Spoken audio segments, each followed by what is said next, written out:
पक्ष मी फुटलेला नाही ना, मी फुटलेला नाही. ज्यांनी फोडलेला आहे त्याच्या ते घरी चल जेवण बाकी सांगू नको, चल फालतू गोष्टी विचार. संजयजी आपण आलेल्या आदित्यजीने भेट घेण्यासाठी आलेल्या इथे. हो. आदित्यची तुम्ही भेट घेणार आहात असं कळतंय. आणि महत्वाचं म्हणजे अरे आदित्यजी- माझ्या पक्षाचे नेते मी भेट घेणं म्हणजे का उदारी आहे का? सर एवढे काय विचारावं हे सुद्धा तुम्ही ठरवलं पाहिजे राव. नाही, पण ज्या पद्धतीनं ऑपरेशन टायगरची चर्चा सुरू त्यात ए तुमचं नाव टायगर फिगर फेल आहे टायगर, चल टायगर फेल आहे. फेल आहे फेल सब फेल. सब. अरे बघा पाहुणचार असले मला एक मिनिट माझं म्हणणं आहे, हे आयबीएन लोकमतला आहेत, तुम्ही कोणत्याला एबीपीला आहेत. उद्या ह्यांनी काही कार्यक्रम ठेवला तुम्ही जाणार नाही का? का तुम्ही हेड ऑफिसला विचारणार मी जाणार आहे त्याच्याकडे म्हणून? हे संजय राऊत रत्नागिरी जिल्ह्यातील माजी आमदार राजन साळवी यांनी ठाकरेंच्या पक्षाला जय महाराष्ट्र केला आहे. ठाकरेंच्या पक्षातील उपनेते पदाचा त्यांनी राजीनामा दिलाय. गेल्या काही दिवसांपासून राजन साळवी हे ठाकरे गटातून बाहेर पडणार असल्याची चर्चा रंगलेली होती. या सर्व चर्चांना पूर्णविराम मिळाल्याचं आता समोर आलेलं आहे. राजन साळवींनी उपनेतेपदाचा राजीनामा दिल्यानं त्यांच्या शिवसेना पक्ष प्रवेशावर शिक्कामोर्तब झाला आहे. राजन साळवी आज ठाण्यामध्ये दुपारी 3 वाजता एकनाथ शिंदेंच्या उपस्थितीमध्ये शिवसेनेत प्रवेश करणार आहेत. त्यामुळे कोकणात आता उद्धव ठाकरेंना हा सर्वात मोठा धक्का मानला जातोय. त्याचबरोबर राजन साळवींना शिंदेसेनेमध्ये काय जबाबदारी मिळणार याविषयी सुद्धा उत्सुकता आहे.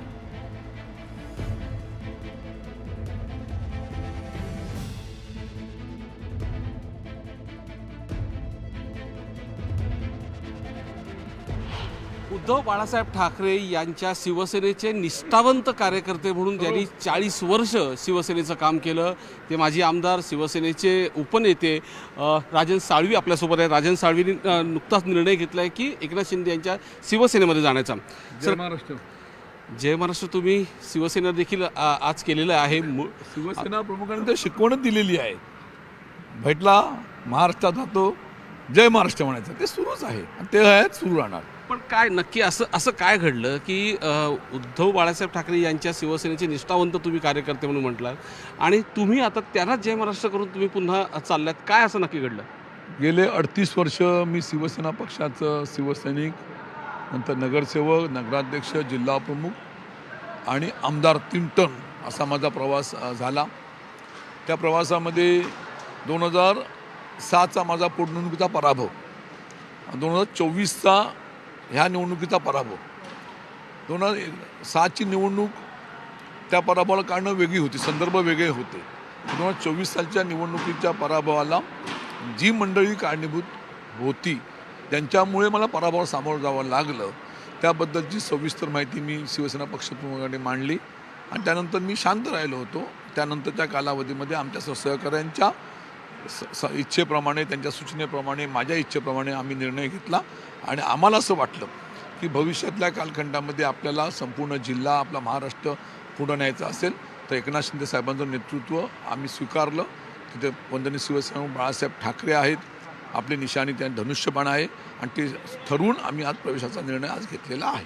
विनायक राऊतांवरतीच आपला पूर्णपणे रोख होता 2024च्या निवडणुकीच्या पराभवाच्या दृष्टिकोनातून. ह्या सगळ्या गोष्टी तुम्ही उद्धव ठाकरेंच्या कानावर टाकल्या होत्या. विनायक राऊत आमचे खासदार होते, त्यानंतर ते शिवसेनेचे नेते म्हणून आता आहेत.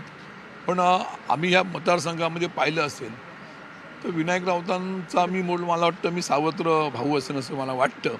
कारण त्यांनी प्रत्येक वेळेला निवडणुकीची उमेदवारी असेल, पदं असतील किंवा सत्तेच्या अनुषंगाने मिळणारी मंत्रिपदं असतील, त्यावेळेला अनेक वेळा मला बाजूला ठेवलं आलेलं होतं. आणि 2024 सालच्या निवडणुकीमध्ये त्यांनी त्यांच्या सहकार्याने माझ्या विरोधामध्ये जे काम केलं त्यामुळे माझं स्वतःचं मत असं झालं की माझ्या पराभवाला ही मंडळी कारणीभूत आहेत आणि म्हणून मी थांबण्याचा निर्णय घेतला. पण मग आपण एवढं सगळं उद्धव ठाकरेंच्या कानावर टाकून देखील उद्धव ठाकरेंनी याबाबत कानावरती मी घातलं. त्यानंतर मी शांत होतो.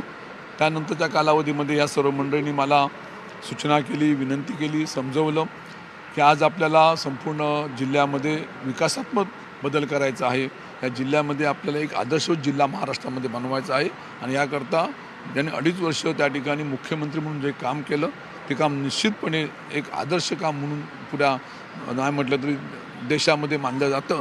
अशा पार्श्वभूमीवर आम्ही तो निर्णय घेतलेला आहे. पण उद्धव ठाकरे साहेबांनी तुम्ही सगळ्या बाबी सांगून देखील या सगळीकडे दुर्लक्ष केलं नाही. उद्धव साहेबांकडे पुरा महाराष्ट्र आहे, पुरा देश आहे. त्यांनी त्यांचा तो निर्णय त्यांच्या पद्धतीने तो निश्चितपणे घेत असतील. मला जे वाटलं, माझ्या ज्या भावना आहेत ते मी त्यांच्याकडे मोकळ्या केल्या आणि त्यानंतर मी शांत होतो आणि म्हणून मी आज प्रवेश करण्याचा निर्णय घेतलेला आहे. तुम्ही नाराजीच्या नंतर तुम्ही भाजपमध्ये जाणार अशी चर्चा होती, कार्यकर्त्यांचा पण रोष होता, पुन्हा मग शिवसेनाच का निवडली? महाराष्ट्रामध्ये 3 पक्ष महत्त्वाचे आहेत सत्तेमध्ये. एक भारतीय जनता पक्ष आहे, अजितदादांचा राष्ट्रवादी पक्ष आहे आणि त्यानंतर एकनाथ शिंदेंची शिवसेना आहे. आम्हाला असं म्हणायचं की एकनाथ शिंदेंच्याकडे वंदनीय शिवसेना बाळासाहेब ठाकरे आहेत, धनुष्यबाण निशाणी आहे आणि आमच्या असलेल्या सर्व सहकाऱ्यांच्या सूचनेप्रमाणे मी तो निर्णय घेतला आणि तो निर्णय माझा योग्य आहे. तेव्हा बोललो होतो योग्य वेळी योग्य निर्णय घेईन, तो योग्य वेळी योग्य निर्णय मी घेऊन आज माझा पुढचा प्रवास सुरू करत आहे. पण मग ज्यावेळी त्याच एकनाथ शिंदे साहेबांनी ज्यावेळी ते सुरतला निघताना किंवा गुवाहाटी निघताना देखील तुम्हालाही बरोबर घेऊन जाण्याची ऑफर दिली होती, त्यावेळी त्यांना का निवडलं गेलं?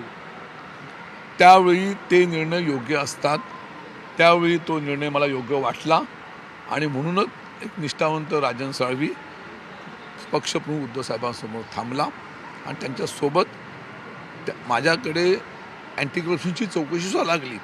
मला अनेक प्रकारचा त्रास देणार तरी मी निष्ठावंत त्याने राहिलो. नंतरच्या काळामध्ये परिस्थिती बदलली असेल आणि म्हणून तो पराभवानंतर मला वाटलं निर्णय घ्यावा, मी निर्णय घेतला. योग्य न्याय देतील एकनाथ शिंदे? 100%. आज ते न्याय देतात महाराष्ट्राला.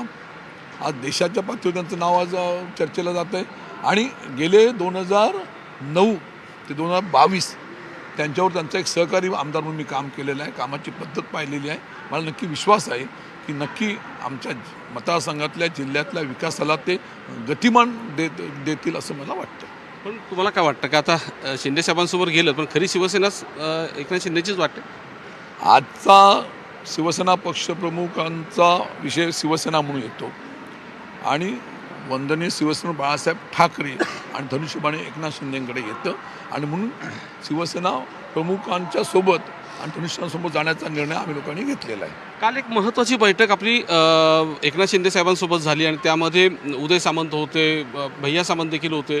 काय नक्की ठरलं? एकत्रितरित्या तिकडे तुम्ही काम करणार आहात, कसं काय या पद्धतीने काम? साहेबांची शिवसेना, ह्या शिवसेनेचे प्रमुख नेते म्हणून आणि सर्वांचे तिथले प्रमुख म्हणून एकनाथ शिंदे साहेब त्यांच्या पक्षात जायचा निर्णय घेतला आणि म्हणून त्यांनी ठरवलं की येत्या जिल्ह्याचे पालकमंत्री उदय सामंत, त्या मतदारसंघाचे जिथे मी लढवली होती निवडणूक तिथले स्थानिक आमदार विद्यमान आमदार किरण सावंत, त्यांना त्यांनी निमंत्रित केलं आणि आमच्यासमोर आपल्याला जिल्ह्यामध्ये शतप्रतिशत शिवसेना पुढं न्यायची असा तऱ्हेचा आम्हाला संदेश दिला आणि त्यांच्या मार्गदर्शनाखाली त्यांच्या आदेशाप्रमाणे आम्ही एकत्रपणे हातात हात घालून ह्या संपूर्ण जिल्ह्यामध्ये असेल, संपूर्ण मतदारसंघामध्ये असेल, आम्ही शिवसेना ही वाढवणार हा विश्वास आम्ही त्यांना दिलेला आहे. बरे जिल्ह्यात तुम्ही आता सगळेजण एकत्रित्या काम करणार आहात, परंतु विनायक राऊतांचं थेट म्हणणं आहे